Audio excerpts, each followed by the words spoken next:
You're listening to Head, a Star Wars podcast. Two fans, two generations, all things Star Wars begins now. All right, well, hello, everybody. I'm Eric Vansel. I'm Daryl Sanders. Yes. That was the important thing. That's the music to my ears today. So, unfortunately, due to extreme illness, you were not able to join us for the first two Obi Wan review things. I don't know if you had a chance to actually watch the show to get my thoughts on the whole thing, but I thought maybe before we get into episode 3, maybe we just start by getting some of your thoughts on episodes 1 and 2, since I did mine for like an hour. I figured maybe you could kind of go through and just give like your overall thoughts on that, and then we can get into episode 3, which is why everybody's actually watching this.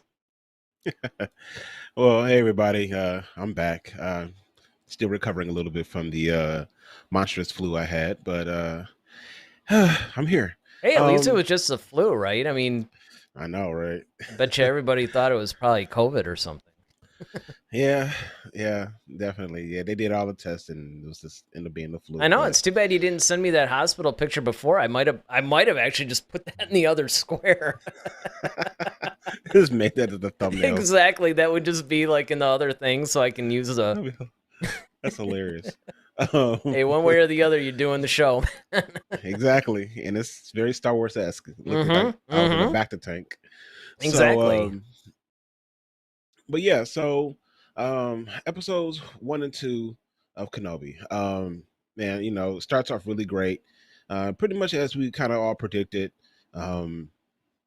He's out there in Tatooine, kind of trying to, stay low key, stay under the radar. Of course, there's this one little young rogue Jedi out there who's can't keep his nose clean, really, so to speak, or that's kind of his problem, really. He's really trying to just be the good guy, and he gets kind of caught up in that whole situation with the Inquisitors. So I thought that was really good.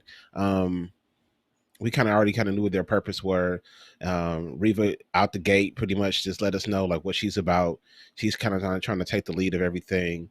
Sun Kang did a great job. I think he's third brother. So he's good. Yeah, he is. And actually, I had mistakenly, I don't know who I was thinking of. I said Sun Kang, but I actually meant somebody else. I was talking last week about that there was still a gang of cast members that were revealed that we still haven't even seen yet or something like that. And I mentioned him by name, but that wasn't who I meant. Because, Sun Kang plays exactly a third brother. So I thought about that after I did the review, fortunately nobody called me out on it in the comments section, but it was just one of those things where I felt so stupid because I'm like, oh man, somebody's gonna. No, but I mean, I thought it was a really cool first 2 episodes. I see why they kind of packaged those 2 together. You almost kind of like needed it to be that way. Mm-hmm. The little girl who plays Leia.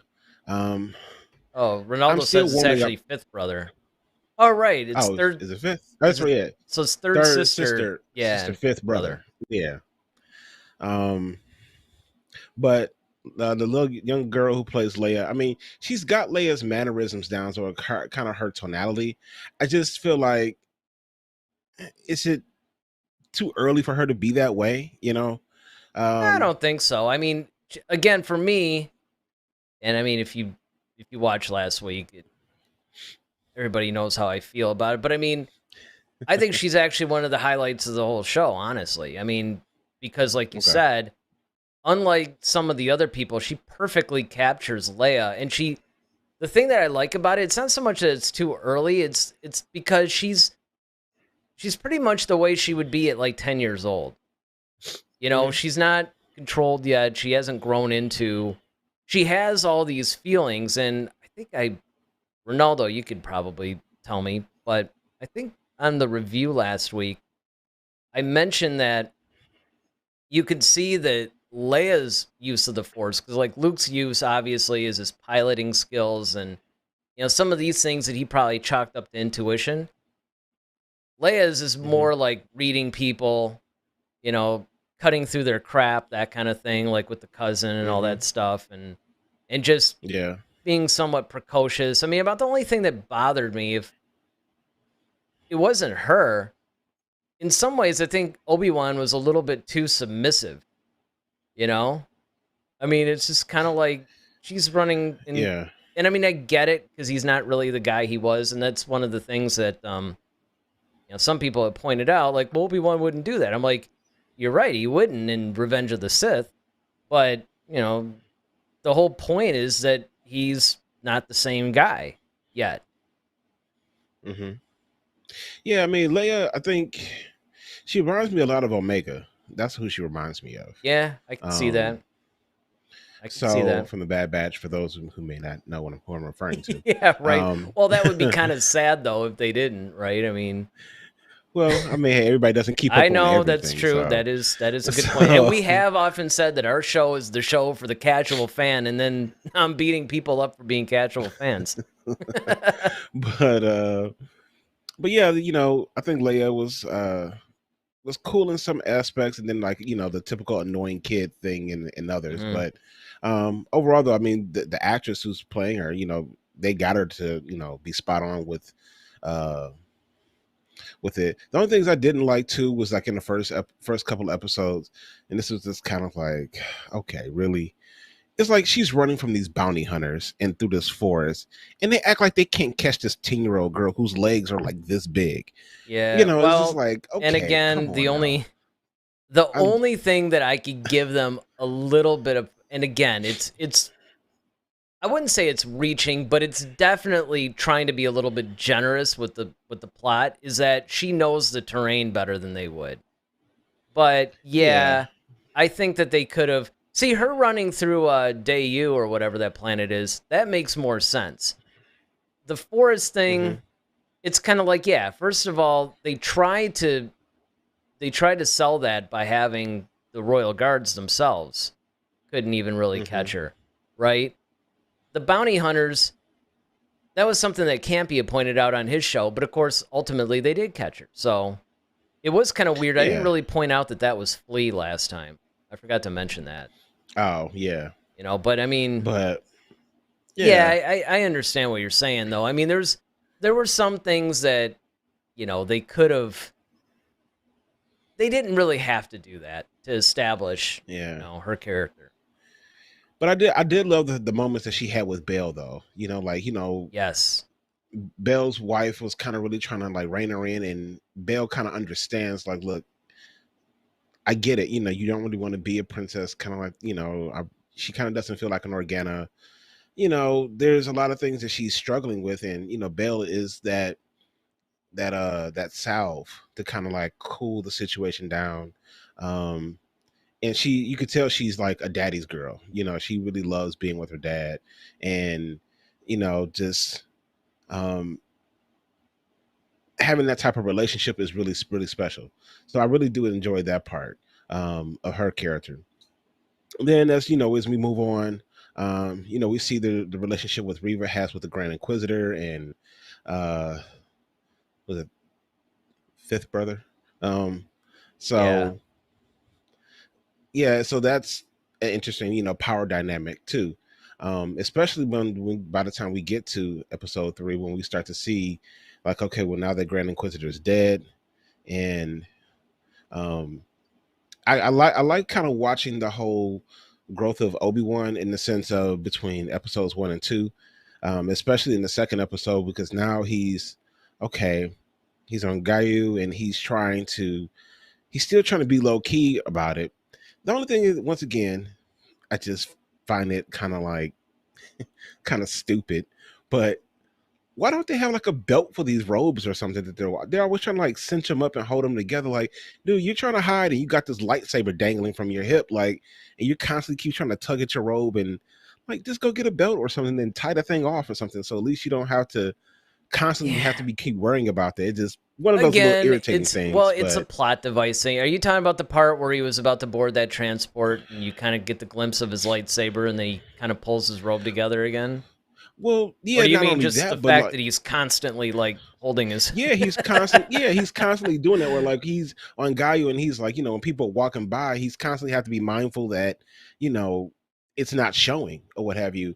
And it's kind of like if you have a gun, and you're trying to conceal it, like, well, you don't want to keep having to keep pulling something over it. It's just, I don't know. Well, It's just one of Ronaldo those little things that irked me. was like, yeah, Obi-Wan is not the same person he was 10 years ago for obvious reasons. And Leia's 10 years old. She's a kid, not an adult. She's going to act different, and it makes sense. And I think that, Oh yeah. and obviously correct me if I'm wrong, but I think what you're saying is that they can establish that without necessarily going overboard with it. Correct. Yeah. It's just like, okay, we understand that this is Leia. It's like, okay, we get it. I don't need it forced to me. No pun intended. Same thing with Obi-Wan. Like now Obi-Wan, it's cool with him because this is not the one he was kind of assigned to. So her whole zest for things is kind of like, I think is unnerving or shocking to him because he's not used to having, he's not really used to dealing so closely with the child. Even with Luke, he's so far off from him, and he doesn't have any real interaction with Luke, at least kind of. But you got to remember that Anakin was Leia's age when he got a hold of her or him. So, I mean, granted, it's been a while, and I don't know. But here's something Ronaldo, because he hit me with this last week. And by the way, Ronaldo, I think I'm changing my answer on this, but Ronaldo says, now that you're here, Daryl, I can ask you this: do you think the Grand Inquisitor is dead? Yeah.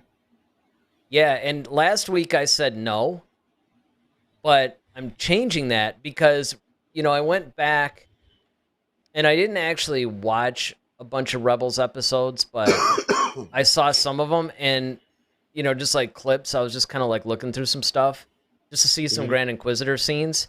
And it made me realize that I think that they changed the look of the Grand Inquisitor in this show on purpose because I think it's a different guy. A lot of times we were thinking that the Grand Inquisitor in the Obi Wan Kenobi series is the same guy we see in the Rebels series. We just assumed, okay, well, maybe they made the head a little rounder and stuff like that. He's not more like the Tic Tac head that we see in Rebels. But, now the more that I think about it and just seeing how the story's unfolded, particularly when we get into episode 3, it's more obvious to me that I think that the Grand Inquisitor is actually, like, that Grand Inquisitor is dead. And then the one that we see in Rebels, I think is going to be the new one, or at least a new one at that time, Exactly. Yeah. I agree. I definitely agree. Because, it's kind of like, she kind of ran him through with a lightsaber. But then again, it's like I pointed out last week, Maul was sliced in half. It's not exactly, granted, Qui-Gon pretty much went the same way, and he's gone, but I'm just saying that a lightsaber, depending on what they hit, it's like, I know it's kind of getting into all the weird, like, okay, here's the medical stuff, Now, Ronaldo's got an answer for that, though. He goes, I thought about that, but isn't it weird that his replacement just happens to be a guy from the exact same species? Yes, and that's been brought up on a lot of other YouTube shows, including John Campia's. I've been watching all of his after show ones because he and Robert Bennett, I think is his name, just do a great job, like, doing the after show reviews. And of course, I've always been a Campia fan anyway. But the thing is that, a lot of times and I'll go and I'll watch all these other videos just to see, okay, one, did I miss anything? And just to get other points of view. No pun intended. But yeah, it is a little strange that they got them from the same species. But then again, you could look at it as maybe that particular species is really adept at, being an inquisitor. Maybe it's I was just about to say, hey, like, these guys, Yeah, we'll just look at, like, Maul and Savage. You had those two. You had. I was thinking that too. you got a lot of people who are, certain species. I mean, look, we got Baby Yoda or Grogu and Right. They're actual Yoda. naturally You know what I kind mean? of Like they're force just people, naturally right? kind of gifted. Yeah. Yeah. So it doesn't surprise me at all. So it that really doesn't throw me as much. But I will say that, yeah, I think this is just one of the Inquisitors. He was the Grand Inquisitor, and I think we're gonna the new one we're gonna see is the one we get in Rebels. Right.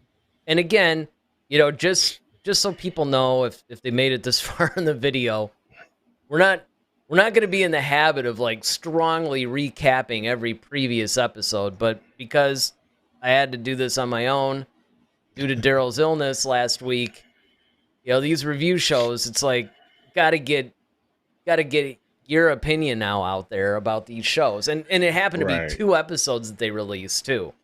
So, yeah, I mean, like I said, it's I not like really it's enjoy normally them. going to be like 30 minutes in and we get to the actual current episode. It just, but Yeah, I mean, it like I said, the first 2 episodes are really good. I really enjoyed the setup of Riva. We could already kind of see that she's really gung ho because she really wants to please Vader. I mean, you can kind of just tell that from the trailers anyway. But well, here's the other thing. her. Mm-hmm. Well, it's the only other thing that's been brought up, and it's been brought up on a lot of YouTube shows. I thought about it too. I think I talked about it last week, but I don't 100% remember. And that, oh yeah, I definitely did.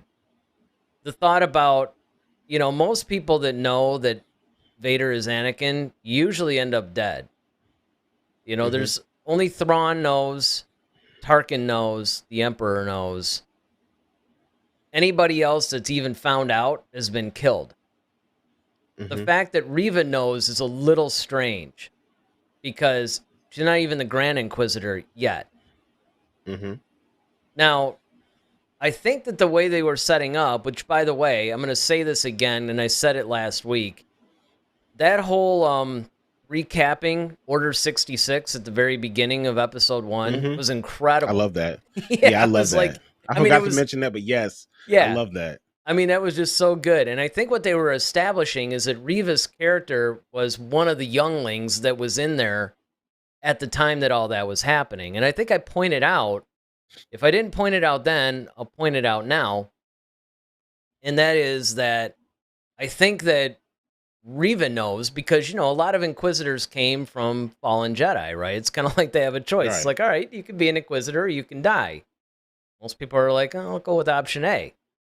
And she could have witnessed a lot of what Anakin was doing and, him maybe running around and saying I'm Vader and stuff. I don't know.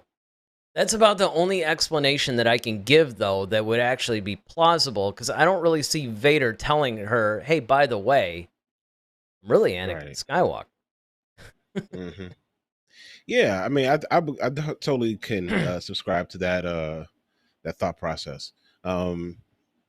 Because yeah, she definitely says, and it explains why he's also so obsessed, like, because Vader's the one who's really kind of obsessed with finding Obi Wan. Oh yes, he's like, he's like, we've been trying to find him for like 10 years, and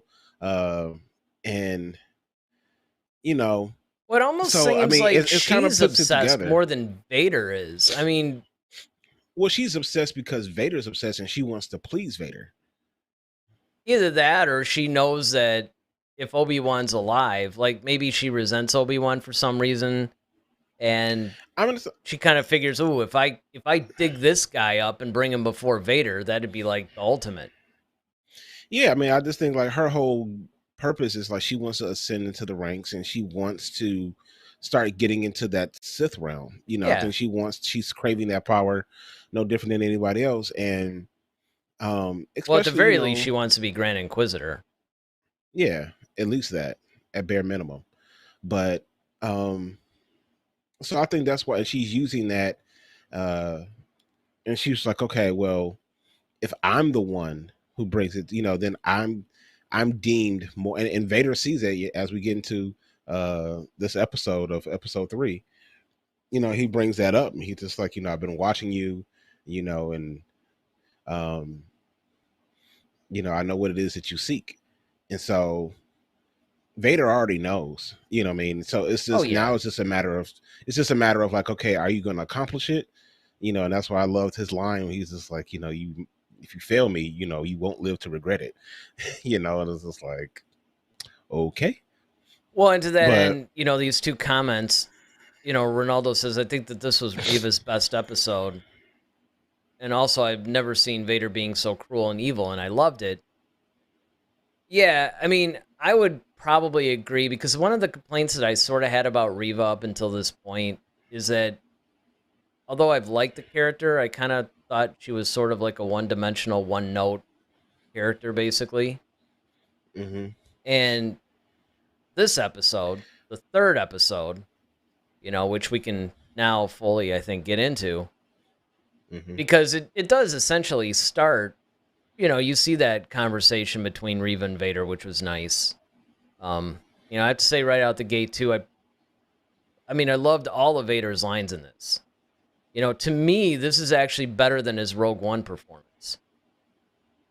And, of course, the other thing that I love, too, I was talking about this with some people at work, is the fact that they've obviously if James Earl Jones did the voice of Vader this time, they obviously gave him some AI help on this, because, you know, in Rogue One, he sounded like the 90-year-old man that he is in Rogue One. In this, it sounded like episode 4 or 5. You know, it was like, he sounded like more like Empire. Yeah, it sounded, you know, very clean, very powerful, Rich, I mean, it sounded like Vader. It sounded like what Vader should and would have sounded like at this time. So the only thing I didn't care for, maybe you felt the same way, or anybody else out there felt the same way. It felt like his suit was CGI. Like, it didn't really feel like someone was really in the suit. I didn't get a David. I mean, there's certain moments, like when of course I got the chills, like when he was finally like assembled and he finally starts like walking down those steps, and you could just feel the gravitas of him. But like when he was sitting on his little throne, and then when he got up and turned and walked, it just felt like it was very CGI-ish versus how we would normally have saw him in Empire or Return of the Jedi. yeah, I mean, you know, it was interesting because I could see where, you know, that would be one thought, even though I think it's just the way they shot it, because maybe those stills that they have where Hayden Christensen is in the suit, like he hasn't put the helmet on yet, but he has the rest of the suit on. That's exactly how it looks. And I thought it was kind of strange. It might be that it's a conscious effort to make the suit look a little bit less cleaner. Yeah, like it's almost newer.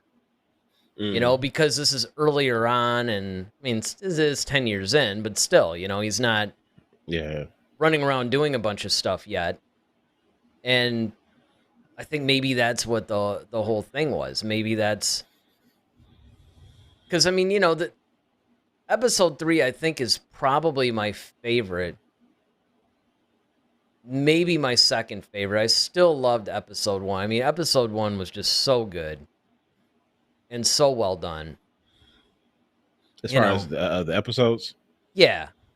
And that's another thing that, you know, this is one of the things that's just been so brutal, too, is the fact that they're not calling these chapters, they're calling them episodes.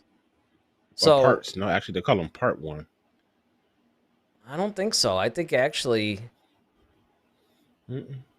when I saw it, like, if you look on Disney Plus, they're calling them episodes. Oh, well, unless they change mine. This goes by parts. This goes part 1, part 2, part 3. Well, if it actually does go by parts, then that would be better, because the problem is that when you're saying episode 2, it's like, well, are you talking about Attack of the Clones, or are you talking about episode 2 of the show? Right. But I mean, the thing... I think go ahead. Well, I was just going to say that I think that I still like the first one the best, but this one's definitely an improvement over 2. You know, there's a lot of stuff that Two, we can get into.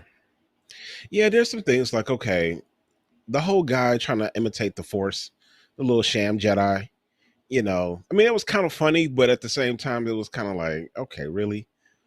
You know, Well, yeah, I mean, one of the things that I pointed out was the fact that, you know, this is really not the time you might want to pretend to be a Jedi. You know, it's like exactly. that. Well, that's why he's kind of trying to keep the whole secret. I mean, I give him credit, like he's keeping up with the whole mythos of it. Like, okay, you know, I can't be seen, I can't, you know, and that also creates that extra shroud of mystery because everybody knows that they can't be just out Well, there. and from that standpoint, it kind of makes sense because obviously, you know, he legitimately is trying to help people, but at the same time, he's trying to make a little extra coin himself.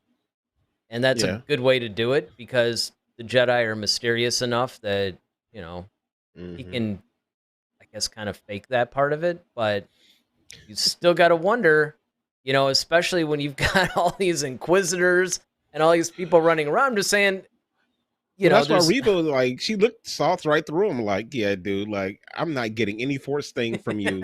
it's like, yeah, Whatever. whatever. Yeah, you know, it's like, Right. He ended up being yeah, a man. pretty cool character, though. I mean, yeah, it was borderline Marvel, maybe, but Yeah, it kind of had a little tinge of that Marvel humor little to it, tinge of the but Marvel thing. But you know, still, I think that ultimately it fit in enough, and it was funny enough. mm-hmm. You know, whereas this one in episode 3, though, it actually opens up with. I thought it was cool where they did the juxtaposition between, you know, Vader being put together and connected up, and then obviously Obi-Wan's trying to commune with Qui-Gon, and Mm-hmm. that's not happening. So do you actually think that Qui-Gon is going to pop up like as a Force ghost? Yeah, I was thinking about definitely. that too. There is a possibility though, because, you know, it's been pointed out that Liam Neeson did his whole, well, he's kind of a film snob in the sense of he doesn't really want to do TV.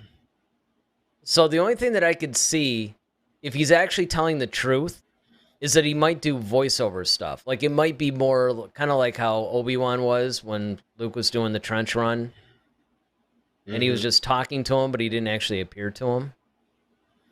Right.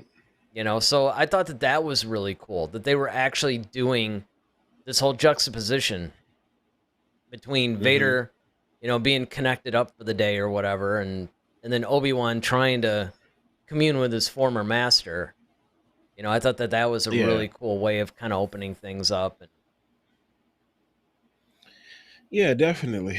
Um, I like the fact that, you know, Obi-Wan is still kind of, and they've kept it consistent, is that when you shut yourself off from the Force for so long, even as powerful as you were, you know, when you were constantly using it, it does take some getting back, you know, used to it again. Because we saw the same thing happen with Luke in, you know, The Last Jedi, where yeah, trying to re-engage back into. but what I liked about that though was that Luke being a direct descendant of the Force, it was almost like they made it reflexive. Like the first time I remember Luke really using the Force was when he was doing that little wood stick duel with Rey. And Hmm. then he kind of fell backwards, but then he just started floating there, like he caught himself. Hmm. And I think that that was less him using the Force, is more like he just, you know, was just like instinctive. And I like that Right. juxtaposition because with Obi-Wan, he has to actually try, you know, he, like we saw at the end of episode 2 when he was going to catch Leia, you know, it's kind of like, ooh, it's Hmm. been a minute. And I thought that Yep. that was really cool. And even like you said, in this episode, right? He can't just turn it back on and connect with his master and, you know, do all this other stuff. I mean, he has to work up to that. And I think that that's a really cool thing, that it's an attention to detail that I actually appreciate in the show. Yeah. Yeah. And the fact that he kept, you know, a lot of people kept talking like, why does he keep like running and, you know, away from Vader and he just won't, you know, engage him, and he almost looks like terrified and everything like that. I'm like, well, you know, one, he never expected Anakin to still be alive. Right. So that's just the thing. And then now one of the things I did enjoy was the fact that like when Vader did show up, and he was and Obi-Wan's hiding in that little house or whatever, and he felt Anakin, like that sheer, like, oh crap, like that, like, okay, that's him. You know. Well, that's one of the things that I think that this show is totally doing right, is the fact that they're that dynamic between Obi-Wan and Vader is exactly what it should be. Another criticism that I've had to fight, which once I've explained it to people, it's like, oh yeah, I guess that does make sense. Well, the first one is when Vader basically drags him into the fire. Why wasn't he burned more? So I just kind of explained that. Well, he's probably using the Force to somewhat shield himself. But one of the things that everybody was talking about is, why did Vader let him escape? And the explanation that I've been giving to everybody is that because, Vader saw what Obi-Wan's become, and he's like, this really isn't fun. I mean, here I've been looking forward to taking this big revenge thing, and, this guy's like, he can barely use his lightsaber. This isn't even satisfying.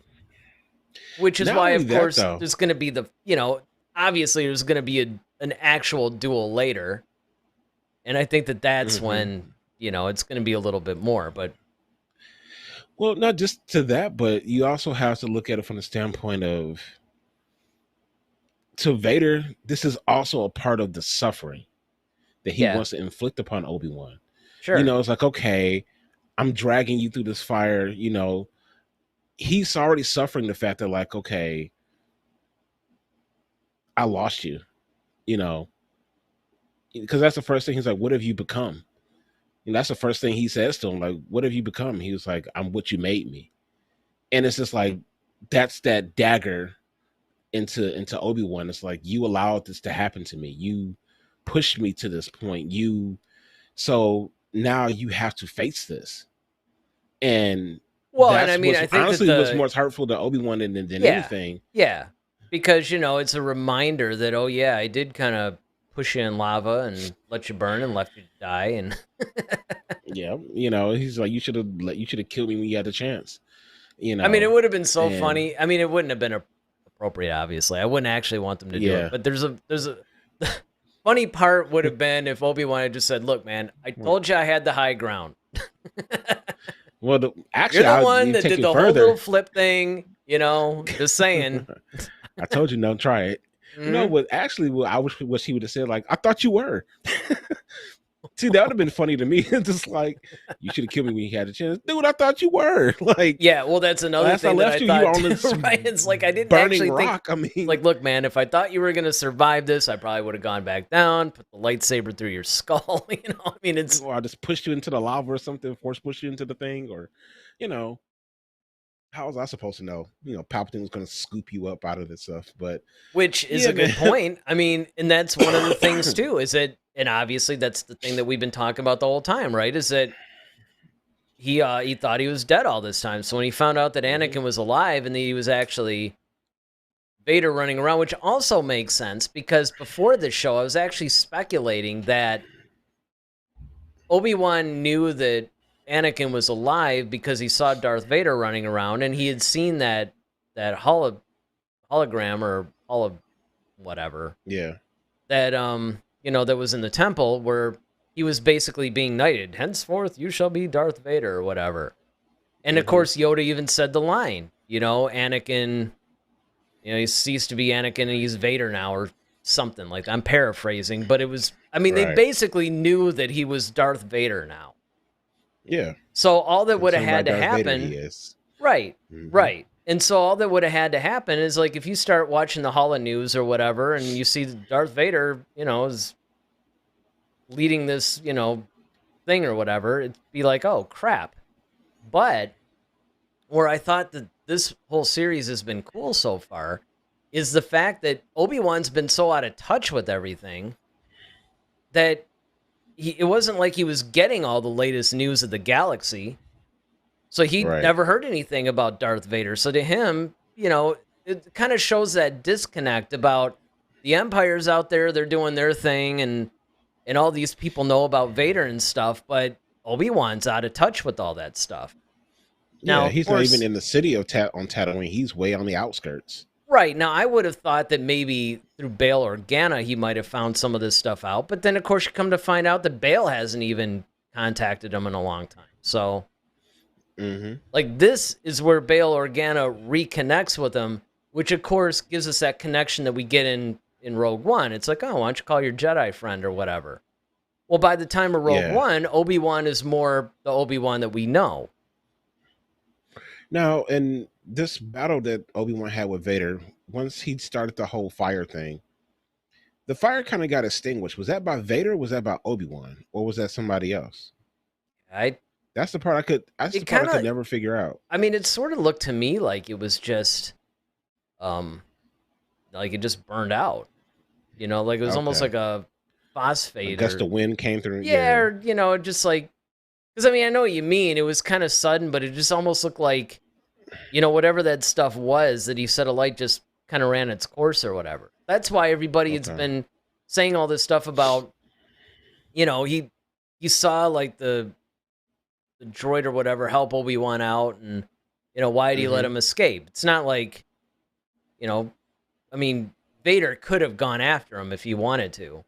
And that's when I was basically like, well, it's kind of like, okay. And it kind of goes into what you're saying too. You know, he knows it's me. We faced off. Now he's going to be all tortured by this and everything else. But it also comes down to, you know, he probably let him go to face him another time, because it's like, you know, this just wasn't that satisfying. I thought I was going to be facing the Revenge of the Sith version, and I don't know who this guy is. Exactly. You know, and it's just like, really, dude? What happened? Yeah, definitely.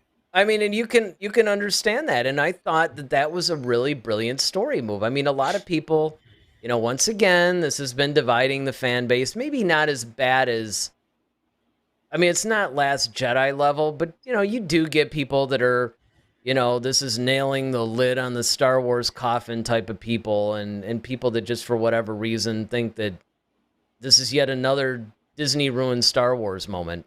But for the most part, people like this show. Well, see, I think that, you know,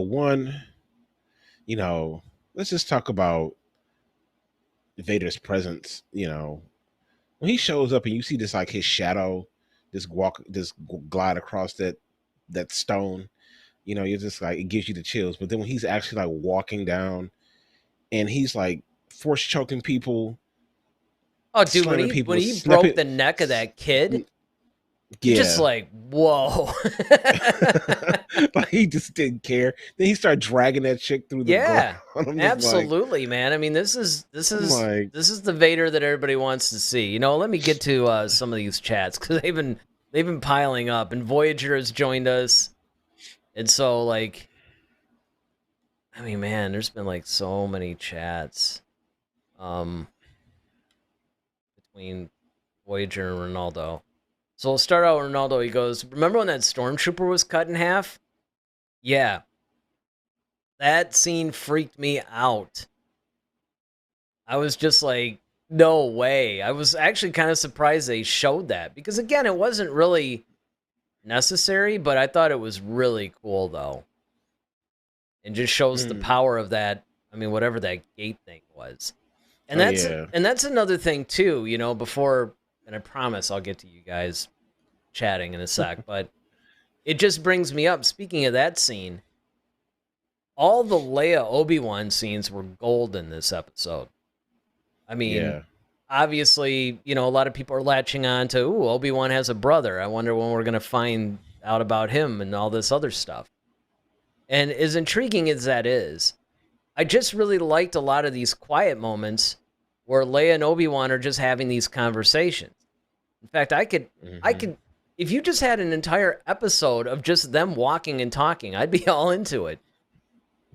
Just because of the stuff that Obi-Wan's revealing, the interaction, the weight and the depth of all the scenes. I mean, they've just been fantastic. So, Yeah. I always loved to like, yeah, make me float. I kept thinking about, it, of course. Of course.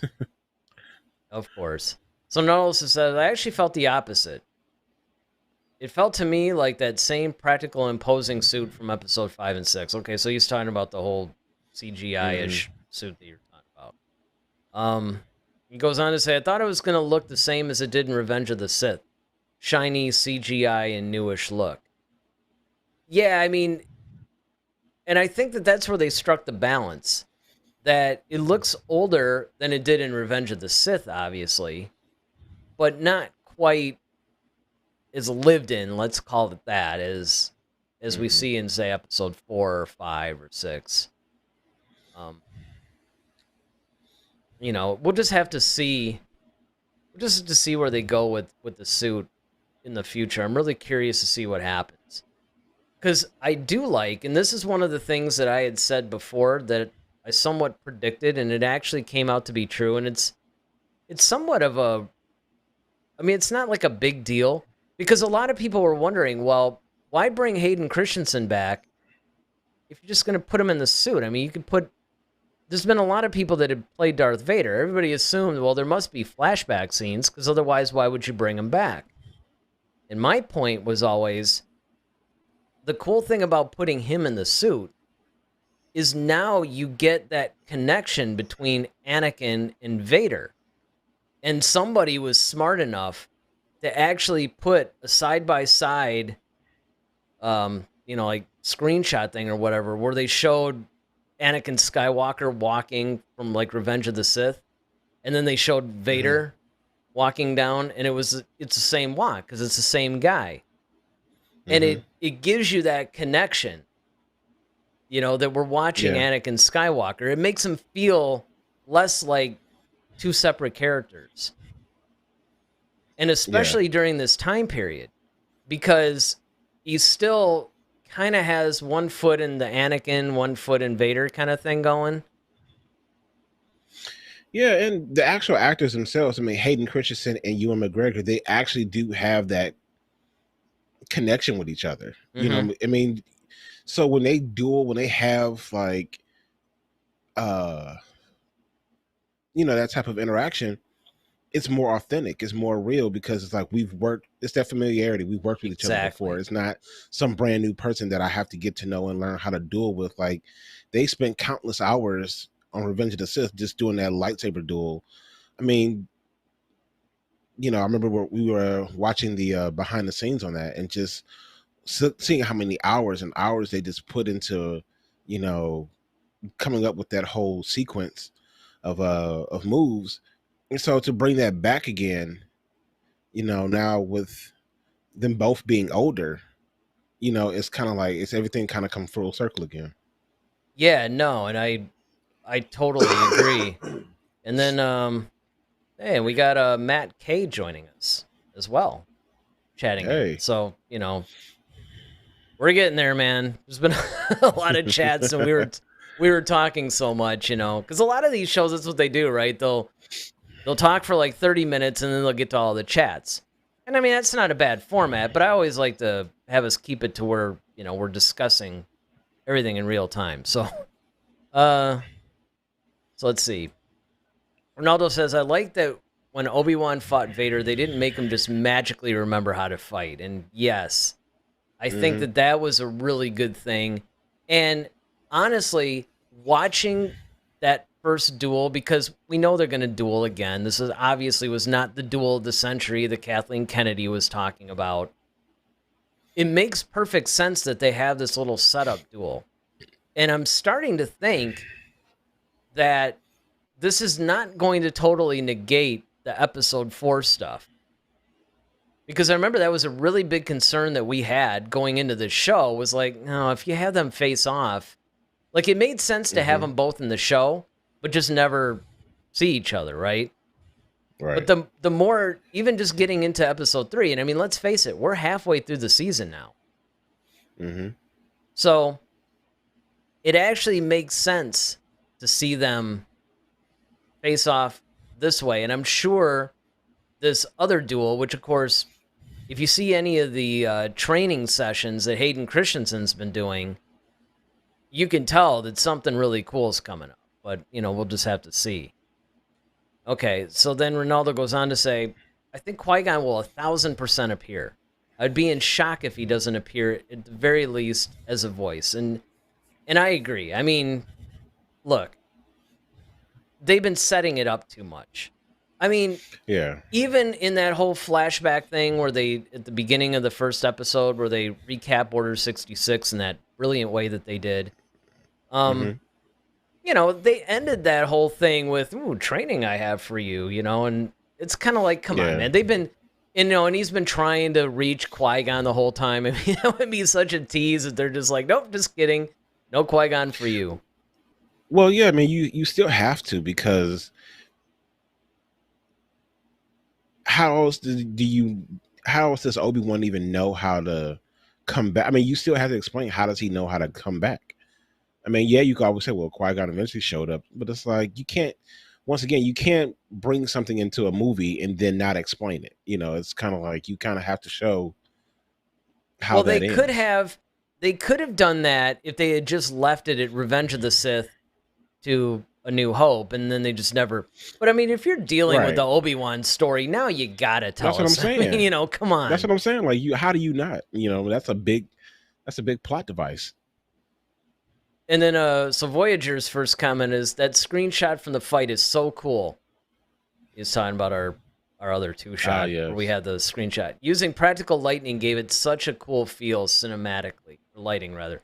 Yeah, I mean, again, I like the use of the volume stage when they can do it. One of the complaints actually about this show, which I can kind of see is legitimate, where it doesn't. Some people are saying that some of the sets and stuff are kind of plain because obviously they're on a television budget and everything else. And I can understand the complaint to a degree, especially where this duel took place, but not everything to me has to take place in some crazy, fantastic, wild-looking environment, right? I mean, to me, this made sense. I mean, about, like, the things that bother me are just like really stupid stuff. Like, for instance, I'll give you guys one thing that bothered me. Was it episode 2? It was basically when he went and dug up his lightsabers. I'm like, how in the world did you know? There's like no landmarks, no nothing. You just gotta walk up to the spot. I think I'd put it here, and he digs it up. It's like, come on, man. Well, I think that was a little bit of him tapping into the Force at that point.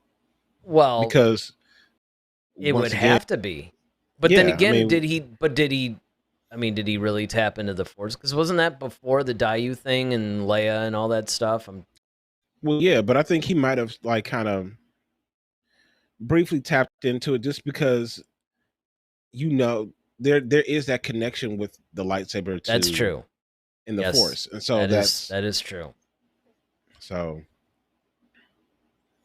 all right, and so then of course, Ronaldo brings up something that we just talked about. He's like, my goodness, when Vader broke the kid's neck was terrible in a good way.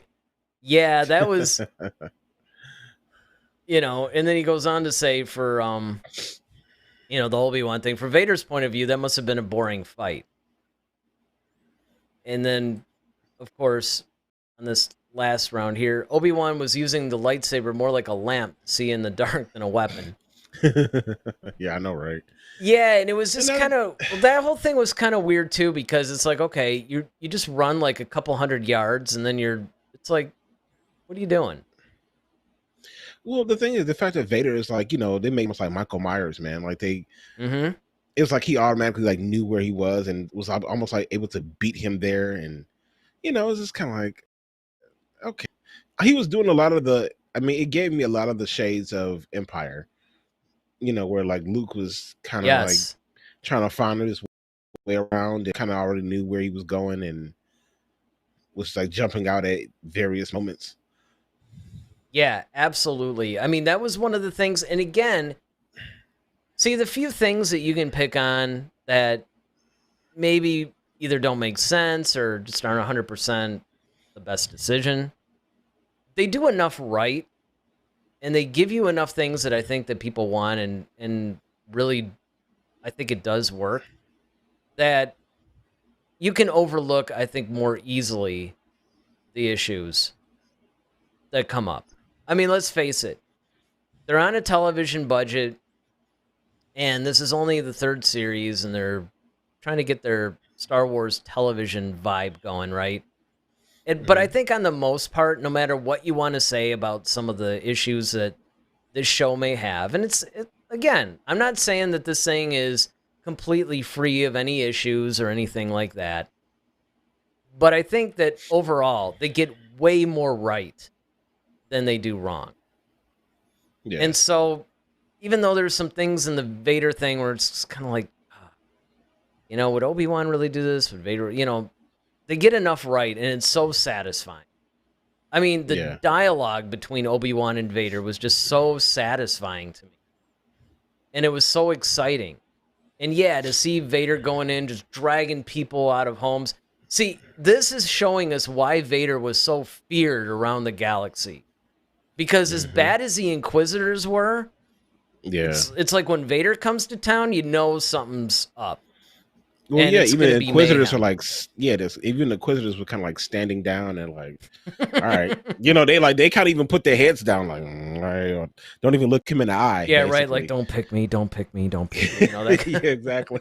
And it's just kind of like, and he just walks with, that's the thing, like Vader walks with such confidence, such gravitas, such command that, like, even when that one chick was like being a sniper out there, Vader didn't even flinch. Nope. Like, she's shooting it, and Vader's just, he's fine. I'll tell you what I love about this. I'll tell you exactly what I love about this whole thing, especially the way they depicted Vader in this episode, is the fact that he's literally like he is in the comics.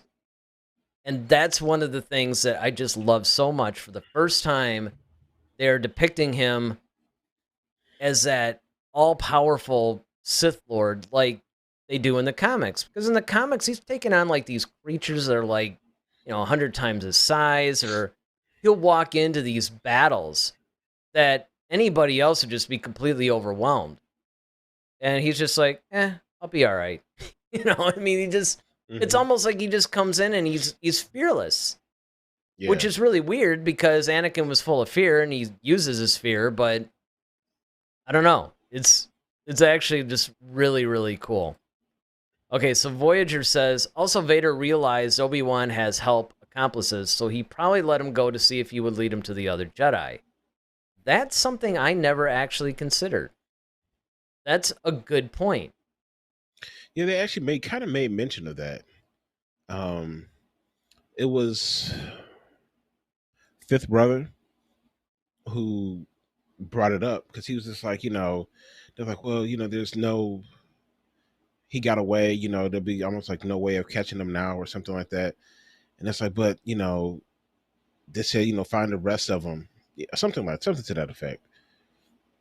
So they were already kind of leaning on, and that was another thing when Third Sister tried to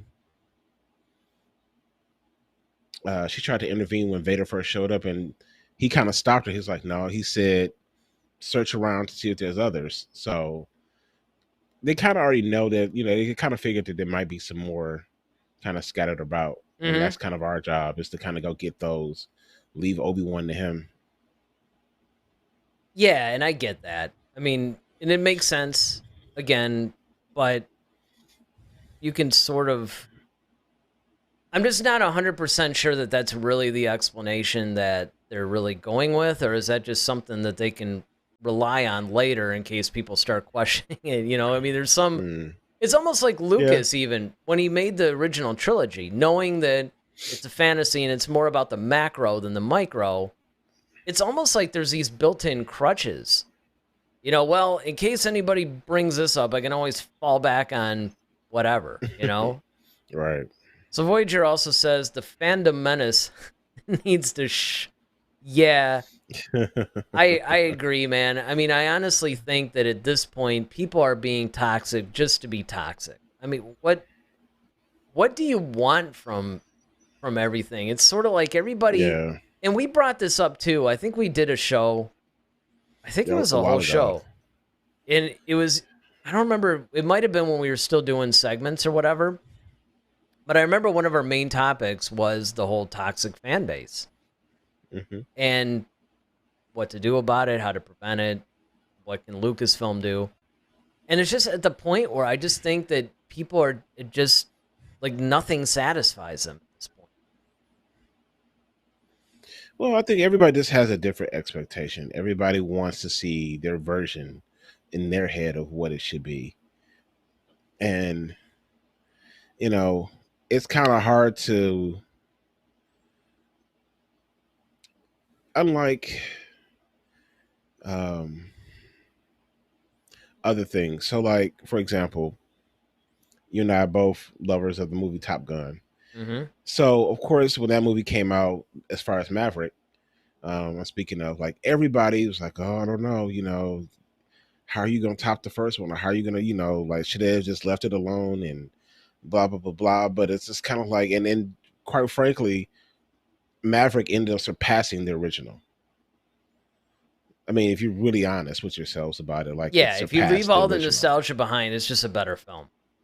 Yeah. I mean, it takes everything about the in original. every it's like way. A better version of the original. Yeah, exactly. But that's a single film versus you're talking about a franchise that has multiple layers and multiple stories that's coming in and out of that you can tell. And I think that's where a lot of people are kind of like, okay, everybody has their hand in the pot, so to speak, and everybody wants, I want Vader to be like this, and I want Vader to use the Force and fly, and I want, it's just crazy stuff. And no, and like, we did. We some brought things that are up. just, some things just people have to just be honestly realistic, and you have to think about the storytelling. It's just like, okay, what would make sense at this point? And you always have to kind of keep that in mind. It's like, okay, if Obi Wan Kenobi, who was I want to say all powerful, but extremely powerful, and then he shut himself off on the Force for 10 years, not touching it, not doing anything. He's living a normal, sedentary life, like he's cutting meat, for Christ's sakes. I mean, this is where this guy has fallen from. He's a space butcher. And yeah, and then now all of a sudden, you want to just throw him back in here with like a Sith Lord who's just been doing nothing but training and using the Force consistently. He's never stopped. And he's a child of the Force, mind you. So he's constantly growing in this power, whether it was light or dark. And yeah, like, now you want me to re-engage with this guy? Yeah, it's going to be a little I mean, it would be almost too fake if he just was able to just jump right back into it. Oh, I would have been disappointed, honestly. You know what I mean? So I think that's what we as fans just have to kind of keep in mind, is always keep the story at the forefront. Yep. And you have to really think about, okay, what's practical? Exactly. What's practical? And what makes a good story? And again, a lot of that's subjective too, but all right, so Voyager goes on to say, yes, the dialogue is good between Leia and Obi-Wan. And yeah, I can't stress enough how surprised I am. Not only by how good the actress is that's playing Leia and how she's actually capturing what Leia would have been like at that age, but just how meaty, no pun intended with the whole Obi-Wan being a butcher thing, but there's just so much weight to the dialogue between those two. And they're really satisfying moments. Like how they keep dressing her like the older version of her. Yep. Where you kind of see the Bespin outfit, and then you see like the Endor one a little bit, and yeah. And then of course, in typical Ronaldo fashion, can't wait to see Obi-Wan's brother, Obi-2. Voyager laughed. No, you did not. Now, Matt K. We get to Matt K's comment. How did Obi-Wan, this is a good question, by the way, how did Obi-Wan expect to protect Luke all this time when he could barely use the Force?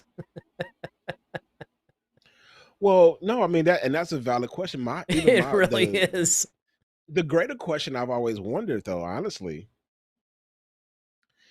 is that, okay,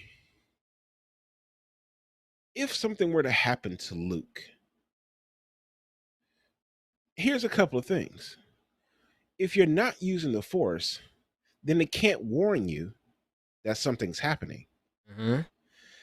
The other part of that is he's so far away from the Lars that even something did happen, like how quickly can you get there? It's not like you got a speeder, you got this camel that you're riding, and it's like, okay, if an Inquisitor did happen to pop down on the Lars and get a sense that Luke was like, by the time you could even realize something happened, I mean, they're already gone.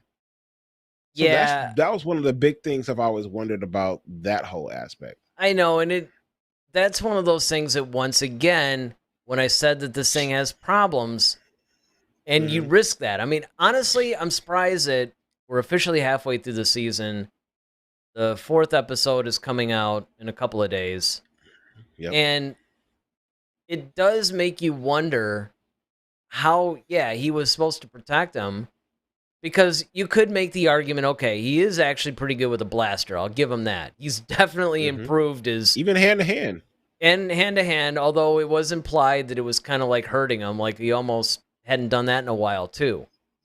But you can rely on, okay, maybe that's how, he would do it, right? You just wouldn't use the Force. But, yeah, it's almost like he really hasn't done a lot of the whole fighting. So how's he supposed to actually do this? And this is, again, like I said, one of the dangers of when you start expanding the story of a 40-year-old franchise or 50-year-old franchise. Well, at least coming up on 45. You do run this risk. You run the risk of essentially painting yourself into these little corners, or you expose certain things in the story, like you're almost enhancing some of the weaknesses. Because if you had just left it alone between episodes 3 and 4, and it's like, oh, he's going to watch over Luke, he's going to... Well, you're going, okay, he was pretty good in Revenge of the Sith, and the way he is in even episode 4, you're like, oh, okay, cool. He can still, fight with the best of them. But now that you're showing this, oh, Obi-Wan's cut himself off from the Force, and he just kind of, he's a space butcher, and he just isn't, well, now that does bring up that very legitimate question about, well, wait a second. I mean, if he was, you would think that maybe you'd want to keep up with some of these skills if your job is to protect Luke, Right. So, yeah, I mean, that's a good point. Ronaldo says maybe next episode Obi-Wan will be recovering in the bacta tank, having flashbacks where we see Hayden. That's possible. I mean, I don't rule out a non-suited Vader Anakin flashback. But yeah, I do think that, and I understand it more now, because again, it's funny how you actually look back at things that you thought before you actually see the show. Some of the things, of course, I remember we actually talked about the Leia kidnapping thing, and that turned out to be a thing. And some of the other rumors that actually turned out to be true. But I remember one of the things that we were always mystified about was, why get Hayden Christensen just to put him in a suit? Doesn't make sense unless they plan on doing some before the suit Anakin flashbacks. But see, now that I've sort of seen the whole way that they're doing this, it actually does make sense. Kind of like what we were talking about before. There's already that chemistry there. You can see more Anakin in Vader at this point, because that's sort of where he is. So it makes sense to get Hayden back in the suit. So, I get that. And of course, Ronaldo's like, we were talking about the lightsaber thing. He uses Jedi GPS to find them. Then something that Ronaldo brings up too. He goes, one little complaint I had was the dialogue between Reva and the fifth brother. It was a fun scene, and there's so many bad dialogue on the saga that it doesn't bother me much. Yeah, I mean, look, some of the dialogue in Star Wars is just brilliant, right? Like, I mean, one of the things that just always gets me, I can't even believe that Lucas wrote this, is when, Padme looks around and goes, so that's how liberty dies, with thunderous applause. And you're just like, whoa. That is, especially for the moment and what's going on. Yeah. And, I mean, that dialogue just still to this day just did. I mean, you can't really pick it up on camera, but I mean, it gave me chills. It gives me chills to even say the line. Mm-hmm. You know, and then you get bantha poodoo, and I mean, just Right. you just get all these other silly throwaway lines or whatever. So, what I've chosen to do, and certainly you can weigh in on this too. Some of the dialogue maybe that isn't going to win any awards anytime soon. I kind of look at the story that it's advancing, and what it's doing, what it's contributing, and usually that can override any maybe poor dialogue choices. Yeah, I mean, like overall, the story, like I said, that's the meat and potatoes of Star Wars. As long as the story, it has to serve the story. And sometimes, certain, this depends who's in the writing room. They can write a really great piece of dialogue where, I mean, because quite frankly, the whole Grand Inquisitor's, speech, love that. Like from the first time I heard it on the trailer, Oh yeah, I was in love with it. Like the Jedi is like an itch, and just him explaining how they had this compulsion to be good and they can't help themselves, and even how they always say, like, the Jedi hunt themselves because they can't help but, just that whole thing. So there are moments where, you do hear some great writing, and then there's other stuff where, but you also have to keep in mind Star Wars was designed for kids. that's another point. Yeah, And it's like you have to keep it to the point where it's like, okay, yes, we all grew up with it from, like, your case, Eric, 77. Me, I came into it like in the early 90s, but it was still designed for kids, and we've all grown up. Now we're all adults. We've got jobs and 401ks now, and it's different. So yeah, we can't have the same expectations that we did, at 7 years old. The other And thing that you got to it's look for at, them. absolutely, it's like, look, I mean, we should just be happy. At least we're getting more adult themes and situations, right? We got Vader dragging people Right. out and breaking the necks of little children. We've got, we got Stuff we all wanna do. stormtroopers, right? Stormtroopers being cut in half, by like energy gates, and I mean, there's a lot Right. of really dark themes, and there's a lot of more realistic, violent things that are depicted. I mean, let's not forget the Mandalorian, that great scene between Migs Mayfield and that Imperial officer. Oh man, He was just yeah. basically talking about how, dude, you scarred me for life, and I can't handle it, so I'm actually going to shoot you in the chest now.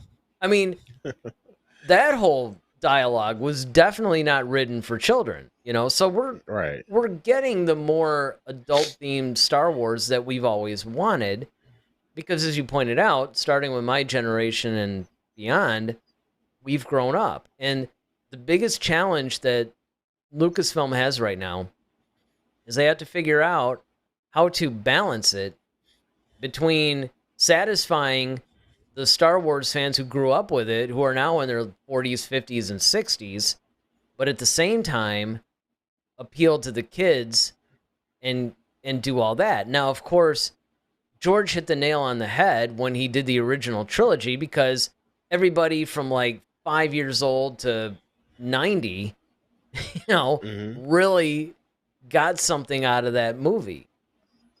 But I think what's happened is, because we've grown with these characters and we want to see more depth and more situations, and some of the things that were dark, it's like, well, let's see that. So I think that's where we're at now. Ronaldo goes on to say, we've seen Vader being bad, but this is the first time in live action that we've seen him being this cruel and truly evil with no respect for another's life. And yeah, that's exactly right. Because again, you also have to look at Vader's a little bit more impulsive during this time period too. If you really look at the original trilogy, by this point in his life, Vader's a little bit more measured and controlled about when he uses his violence. Like, for instance, if Admiral Mahdi had basically mouthed off to him during the Obi Wan series, like he did in The New Hope, he would have had his neck broken. But Vader was just kind of making a point, like, all right, man, you're watch your mouth. Yeah, you're pushing it a little bit, and I think you need to be reminded who you're actually talking to. Now, who knows? He might have gone through and killed him if Tarkin hadn't stopped him. I mean, there is that possibility, and because in Empire, Vader was just like he was that's choking true. people left He was and right. choking people out left and right. We had that brilliant thing that was on YouTube. Was that a robot chicken thing, or was it something else? I think that's a robot chicken. Where it's like, yeah, we just decided to just act like look, he's he thinks he has the Force or whatever, and if he doesn't, he'll actually use his very real lightsaber and kill us. So everybody just pretend, we'll recycle you with a fake mustache and send you back up. I mean, if you haven't seen it, it's a brilliant, brilliant sketch. Oh, this is funny. Voyager says, I want to change my username to Space Butcher. Yeah, actually, that would be kind of a cool one, I have to admit. He goes, oh, hey, you got up to 101 subscribers. Congrats. Yeah, well, you know what? That's a good transition in time to say, hey, why don't you guys all share this, once it hits on demand, and you can do so. Share the link, basically, and help us out. Post it on social media, do whatever. But at the very least, hit the like button, hit the subscribe button if you haven't already. I mean, we got 101, but I wouldn't mind having, 10,000. So every subscription helps. And again, I mean, the more people we get chatting and everything like that, the more interesting everything is, because that's kind of what we do here. We're a discussion show. We'd like to talk to everybody. So, thanks for all those who have liked the video so far. And yeah, you see this video, if you're watching this in the replay or whatever, just, make sure you leave a comment. Tell us what you're thinking. Hit the subscribe button, hit the like button. Really helps the channel. All right, so then Ronaldo says, remember when the Mandalorian broke that stormtrooper's neck? Yeah, that was another cool one too. That was, and again, The Mandalorian really was, I think, the first show that really started dealing with more of the darker themes. Boba Fett hit a couple, but I don't think it was as dark. I mean, in fact, in some ways, they almost depicted him a little bit of a buffoon, It's like when he was chasing that droid around that kitchen. Oh, yeah. I was just like, it's Boba Fett, man.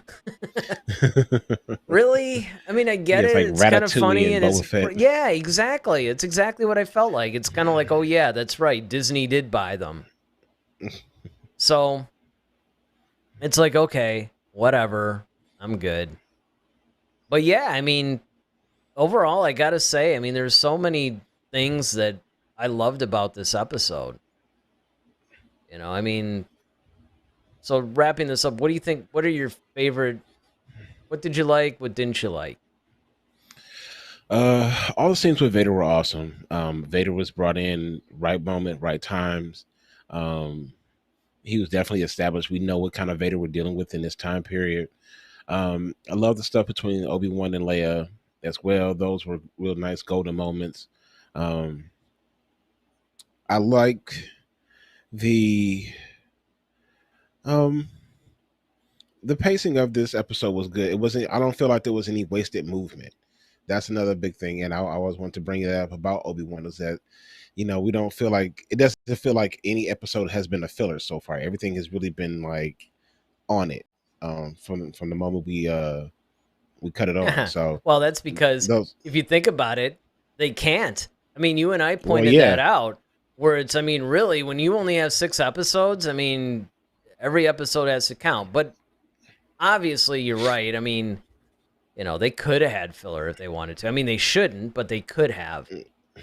Right. Some of the things, things that we've already talked about, I wish they would have changed, but, nothing drastic. I mean, I still would give this episode probably a solid 8.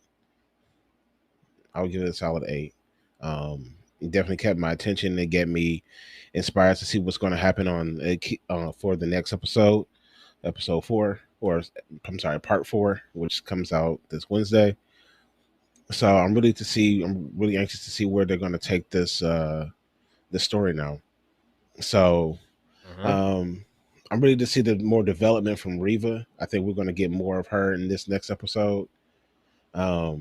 I think she might mouth off of Vader a little bit more, like, you had him, what happened, and it may be her undoing in a way. So yeah, I'm really excited. I enjoyed it, and can't wait for Wednesday. Yeah, I mean, I'm going to echo a lot of those sentiments. I'm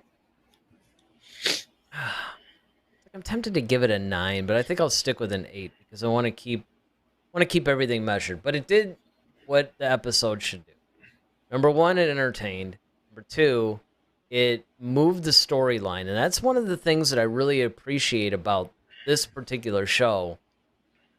This is the first live-action show that is actually taking place between a very familiar period, and it's telling a story that, I mean, it's very dangerous to tell this story, actually. And you and I brought this up several times. And yet they're doing a fantastic job, I feel. And it, quite frankly, it makes you not be able to wait till the next episode, which that's what it's supposed to do. All the Vader scenes, the dialogue was amazing. I love the fact that they used the whole AI or something to basically clean it up and to make it sound like Vader would at this time period. Yeah. Ronaldo says I'll give it an 8 out of 10. Not perfect, but really enjoyable. And I mean, that's pretty much what it is. I mean, I don't think it's as good as the first episode. It's definitely better than the second one. And it was a really great introduction to Darth Vader. And he really felt like Vader. Everything felt like Vader. Even more so than Rogue One. Yeah. So far I like his depiction in this better than I did even in Rogue One. So, that's saying a lot. Voyager's actually giving it a 9 out of 10, and I can understand why. Okay. I was tempted to do the same thing. I mean, it's a really strong episode that's tackling things that if they just mess it up even a little bit, it could just torch the whole thing. Matt says, don't have any big complaints about this episode either, other than I have to wait to watch 4, 5, and 6. Yeah. I hear but you, hey, Matt. You know what? You only have to wait a couple more days at least. That's right. Another advantage of the fact that we do these shows on Mondays. I mean, yes. I actually forgot because when we do these reviews, it used to be because they would come out on Friday, and we wanted to give people enough time to watch it. So we'll still stick with the Monday thing. So, yeah, I mean, appreciate you guys chatting with us, checking this out. Like I said, share the video, tell all your friends, subscribe to the channel, hit the like button. If you're watching the replay, let us know what you guys think about this particular episode. And, of course, we'll be back Friday. Not really sure what we're talking about this week. There's just so much stuff that's been coming out in Star Wars. We could so much to unpack. Yeah, definitely. From Celebration and all that stuff that we hadn't touched. Because remember, when we did the whole Celebration thing, that was right in the middle of the second day. It was... So, yeah. Whatever it is that we end up talking about on Friday, you're not going to want to miss it. Put it that way. And then, of course, week from tonight, 8 p.m., this is where we'll be reviewing the 4th episode of the show. So, hopefully you guys all enjoyed this show and that you're enjoying Obi-Wan so far. And so with that, I'm Eric Vansel. I'm Daryl Sanders. May the Force be with you. Always. Head to Head, a Star Wars podcast. Be sure to follow us on Twitter @HeadToHeadSW. Submit your questions for our next show. Visit our official website at headtoheadswpodcast.com. Until next time, may the Force be with you, always.